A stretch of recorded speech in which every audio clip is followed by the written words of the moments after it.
Welcome back to Let's Talk. This is Laughingboy, and I'm still here with... Hey, it's Tom Fawkes. How y'all doing? Hey, I'm doing good. How are you? Doing good. All right. So on the last episode, we started talking about like the history of Tom Fawkes, the Let's Play channel of Tom Fawkes. So we're gonna continue on that with our very next question. Do you have any like quick pieces of advice for those who may look for partnerships in the future? Oh man, it's a little bit weird now, kind of thing. Cause like before, like you'd have like the MCN, your well, I don't remember what MCN stands for, but basically basically the network. The network was pretty much like a way to sort of take care of like I thought it was like a thing that more or less like took care of like the legal aspect of it. Like you wouldn't get claimed as much if you were if you were partnered. That was the hope. But I believe it's more or less a way to be promoted more. Yeah. So basically, for those of you looking for partnerships in the future, same advice I had like in the previous episodes. Like people are saying it's not what you know, it's who you know, but you need that what in order to impress the who. They will look for numbers generally.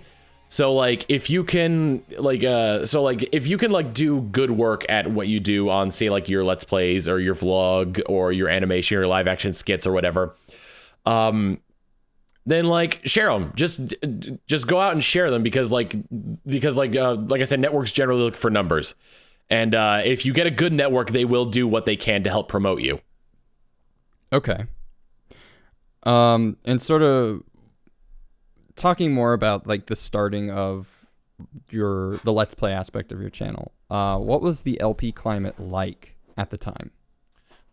So the first thing I want to say is that like Let's Playing, I wouldn't say that Let's Playing has really changed dramatically since I started doing it. However, I would say that it started off on sort of a split path. Like there were always two different types of Let's Players, and I believe there always will. Well, maybe not so much anymore because the one side of the Let's Playing community is sort of like overshadowed the other side. So there's the Let's Players. So like the way I consider it, there being two different types of Let's Playing, is there's the side that's like really in your face right now, like the PewDiePies, the Jacksepticeye's, the people who play games and we watch them specifically for their personality. It wasn't always that way though. I believe that it started off more as a way to like make the videos as more of a guide for how to get through the games. So more of like what Sugar Conroy does, what Proton John does, scarcely. But yeah, like things along those lines where not only is it like fun to watch, but you're also using that video as sort of like a guide through the game. Like generally it's 100% of the game, those kind of Let's Plays. Well, I feel like there was also like you're not just sharing the knowledge of the game, but you're also sharing a little bit of yourself when you do those exactly games. But it's not nearly as much as say like I was saying before, the PewDiePies and the Jacksepticeye's and the Markipliers, where it's based on their personalities, not really so much the game that they're playing. Exactly. And they don't maybe it's a little unfair to say, but they're not necessarily playing games that they're like, oh, this is my passion game. Like maybe they're they're choosing what to play, what's trending.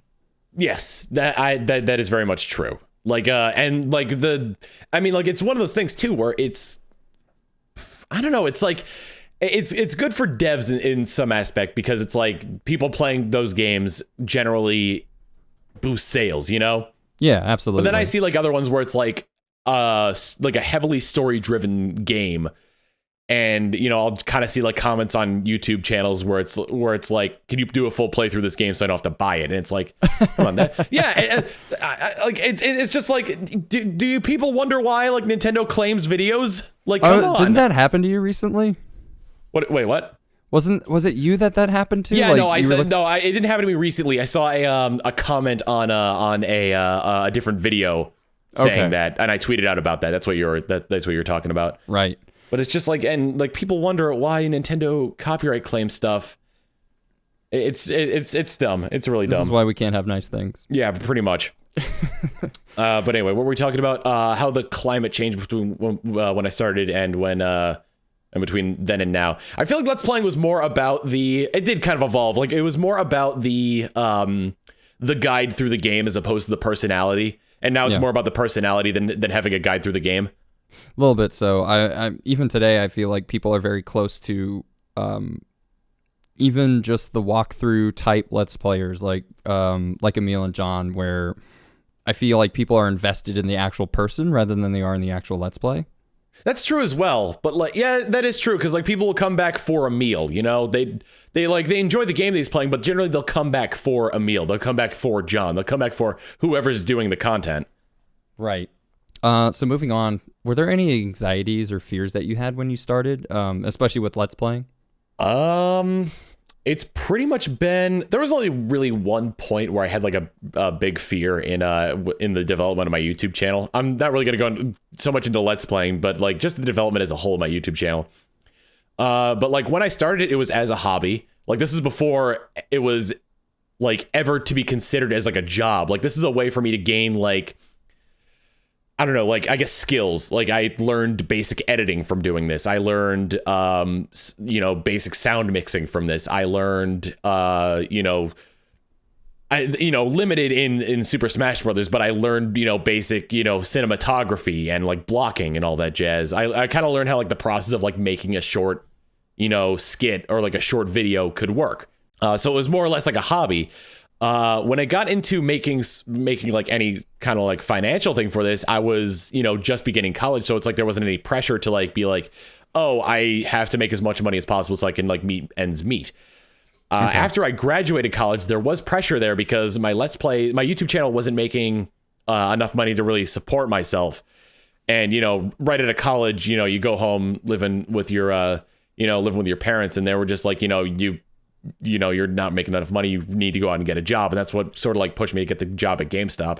Okay.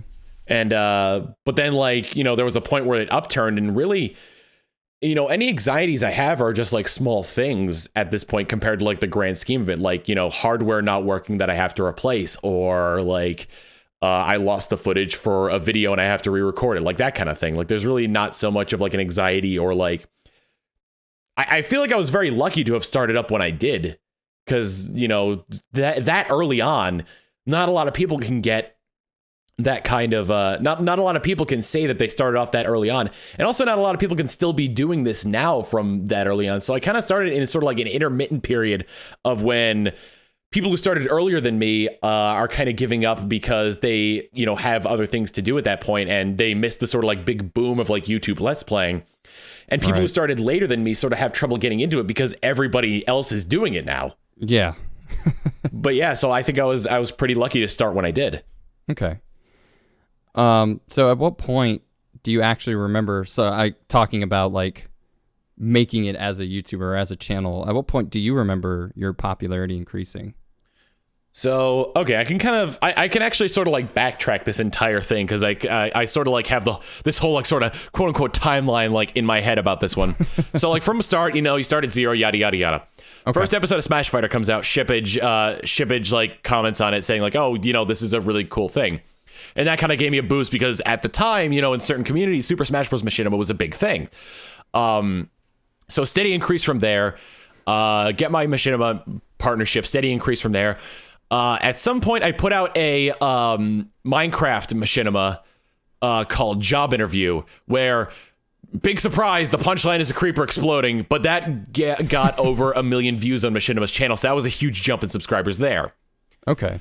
Fast forward to maybe 2 years, and 2 years later, and this is after I started Let's Playing, I sort of like stopped doing the Machinima stuff. I had started doing stuff with like Chilled Chaos a little bit like earlier in the past.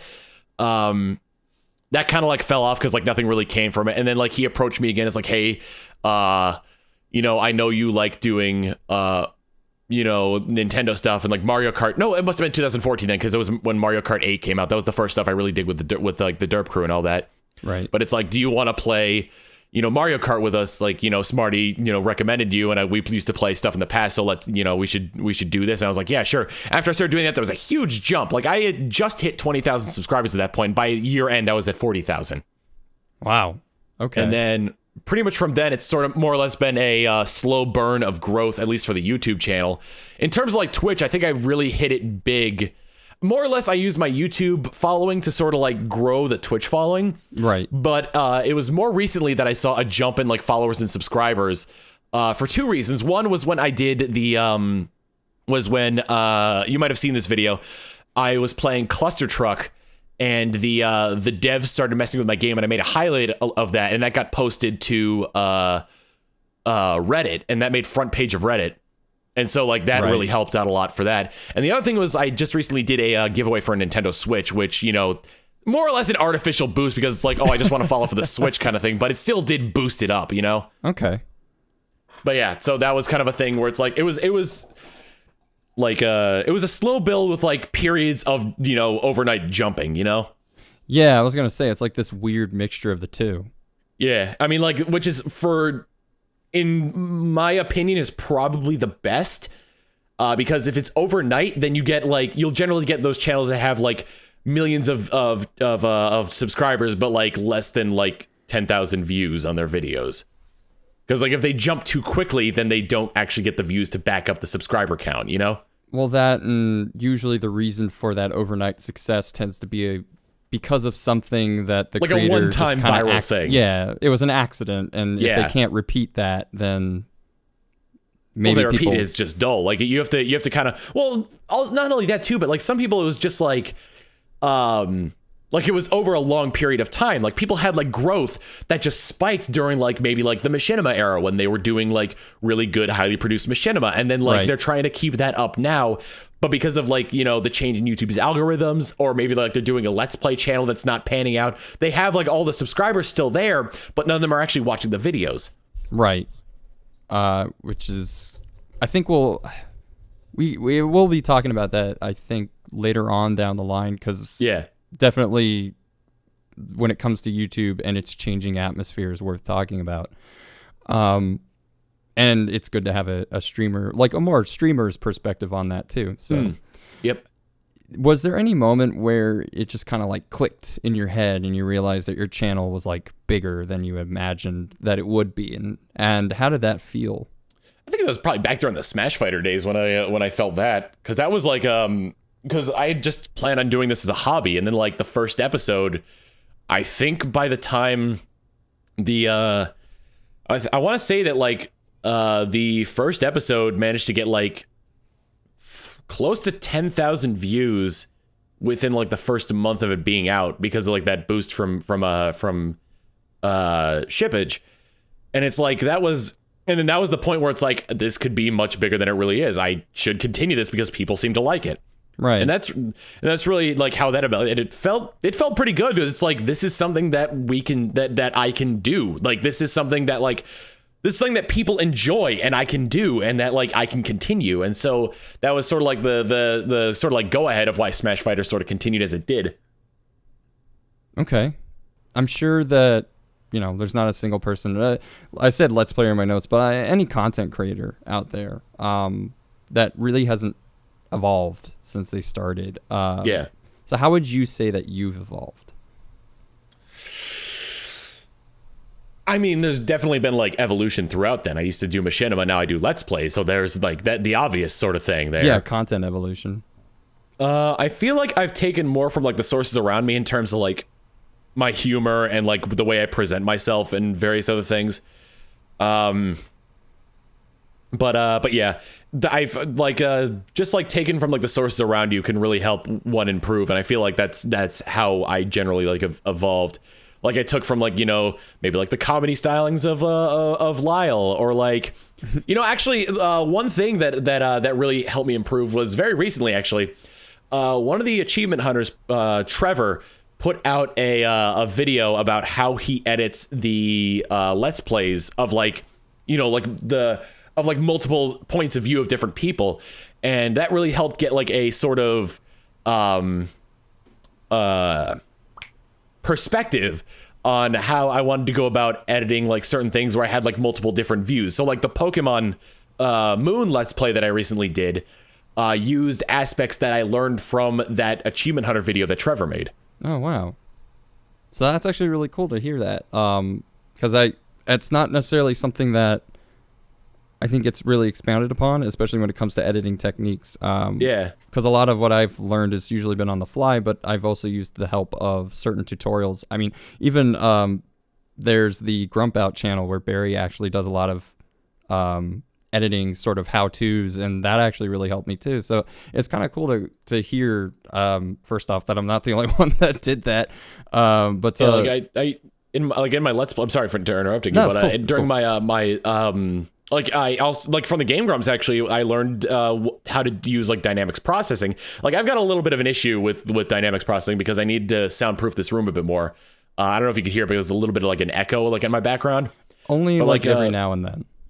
Yeah, but like it's still something I should fix anyway. But still, like basically, like, dynamics processing makes like they explain it in the video, makes like loud stuff a little bit quieter, so it's not like ear wrenching, and it makes quieter stuff more loud, so you can actually hear it. Right. So like with the proper like soundproofing, like around a room, like different like soundproofing foams and like, you know, having like the right shape room and whatnot, you know, you could really use dynamics processing to your advantage. And, you know, that's what I'm hoping to do at some point. And I learned that from just like taking from the sources around me. Yeah. And I think that's really important. And luckily, one of the reasons why I made this show. You're learning. Yeah. Well, it's like, am I plugging myself in my own show? All right. That's cool. So what aspect do you think has most improved? Definitely the editing. Definitely the editing. Definitely. What aspect do you think still needs improving, do you think? Sound editing. The fact that this room echoes very much so. I think I touched base on both of those when I was answering the first question. Yeah, that's true. I think like everything's sort of improved from like when it first started, you know, like I've slowly got a better computer, slowly got better audio equipment, slowly got better means to record stuff, slowly got, you know, better editing software that didn't fall off of the back of the digital truck, you know, that kind of thing. Yeah, it's always good to look back as soon as you get new hardware changes and just look back at some of the older material. Yeah. So I guess this is kind of a tangent. You've been known to create several series and videos where you drink and play games. Yeah, I have. So how drunk are you actually, first off? Drunk unboxing is so that one's the one where I'll do unboxing videos like when I'm drunk, and it's usually like very few and far between when there's actually something worth unboxing out, like the Switch recently. Yeah. For that one, I mean, for those videos, what I'll do is I'll have like, you know, enough to get me buzzed, and then I'll exaggerate like how drunk I really am for those ones. Just because, like, I need to have, like, at least some aspect of control. Like, there was the H1Z1 video where it was just, like, I got completely smashed, and there was no aspect of control in that, like, whatsoever, pretty much. Okay. But yeah. But, like, the H1Z1 and, like, there was, like, one Legend of Zelda stream. They were the same day, but that was St. Patrick's Day, and I was just like, you know what, let's see what it's like. Like, that's probably the most drunk I've ever been in my entire life. Wow. Generally, I'll have like, it does not take much to get me it does not take much to get me like hammered. I'm very much a lightweight. But like, you know, I'll drink whatever I have. Like most recently it's been vodka, because I'll just buy like you know, save money. You buy a big thing of vodka and then you have it last as long, or you buy a big thing of alcohol, you have it last as long as possible. That's true. It depends. It depends. Like the most drunk I've ever been was definitely for that St. Patrick's Day stream, but it usually never gets to that level when I'm actually drunk making content. Okay. And I guess you've actually wound up answering the next two questions, but so you drink vodka. Is there anything else like that you prefer to drink in these scenarios? I mean, like anything really: rum, gin, whiskey, scotch. I like a lot of harder liquors better because well, generally the only time I really like drinking things like beer are when I have something to eat with it, because you know. As I'm making myself sound like a connoisseur here, but like I usually like to I'll go to a convention in Washington D.C. called MagFest, and there's a sports bar there. And what I usually do is order like a Yingling and some wings, and like the Yingling is bitter enough where it's sort of like, I don't know, it's sort of like you know, you kind of get like that sort of like overwhelming, like bittering flavor. And then you eat something that's like savory and sweet and it just like tastes so much better. I guess I tend to drink like coffee with sweets, you know, it's kind of the same thing. Yeah. Okay. But generally, like I like if I'm drinking like a beer, I usually like to drink it with something that's like something that like will have like a lot of flavor, like a lot of impact to it once I'm done with that beer. Okay, that makes a lot of sense. I kind of see where you're going with that. And then kind of going back to sometimes I'm looking at my notes and I'm like, why did I put that there? I guess that was fine. It kind of might be a weird idea to toot your own horn, but what LP series of yours would be your favorite? I'd say Paper Mario, probably. I think Paper Mario is my favorite because that had such because like I'm sort of like a novice amateur-esque voice actor. Like I don't know, I can't really like have that title until I've actually like voiced in something highly produced, but still. I think Paper Mario was my favorite one because I was able to sort of like voice all the characters, and there was like such a wide variety of the characters there. Yeah, there was like what was it, so like I was able to do like a bunch of different voices, like, oh, I could be Big Bad Bowser, or like I can like be like, oh no, it's Twitch, he's gotta get to Mario and get the presents for Princess Peach. You know, that kind of thing. Yeah, no, it's kind of nice that you can use Let's Plays as an opportunity to do a lot of that kind of VA like, stuff. I generally like the ones that don't have any like voice acting in them, because I kind of like to fill in the blanks with like my own voices. So things like the Pokemon series or Paper Mario, for example. Right. And so conversely to that, is what LP series maybe you didn't really like all that much? Portal. What's Portal? Is there any reason for that? I love the game, but there is one point in it, I think it's either part 3 or part 4, where I because I had the way my setup was, I didn't have a mouse pad. There was something weird with it, but like I had to have the mouse on my lap when I was playing, and I dropped the mouse. And when I scooted back to like get the mouse, there was this horrific screeching sound of the chair because it wasn't a wheeled chair. And like that alone makes it my least favorite Let's Play. Oh God, I hated that. Like I go back and watch some of my old stuff sometimes, and I just get to that and I'm just like, oh, I should delete this video. Well, so this kind of goes into my next question. Were there any, or are there any projects that maybe you would want to do over again? Portal! And I guess that already answers my other question about what part of that project you want to remake, but yeah. There you go. Yeah, pretty much Portal. There are some other ones that I would like to do again, though. Like some of the ones where I do like the full Let's Play of it, but like, because usually if I do like the single player Let's Plays, and if it's a game that like I've known from my childhood, or I've wanted to like, you know, actually play, what is it? Like, yeah, from like what is it? Brain, please. Like I'd want to do it as more of like an informative one, like one where you could use that Let's Play as a walkthrough kind of thing. So like there are other ones. I can't think of any off the top of my head though. I'll have to go back and look through my like the list of Let's Plays that I have. But there are some that I would rather like have done like an actual guide for, you know? Right. And I feel like do you normally do like more blind stuff recently with games having like just you're playing English? I do kind of a mix. I'll generally do like blind Let's Plays if there's something that's come out, like something that's like recently come out. Yeah. So like the Pokemon Nuzlocke was a good one, because like it's rare that you ever see somebody go into a Nuzlocke completely blind with what they're doing.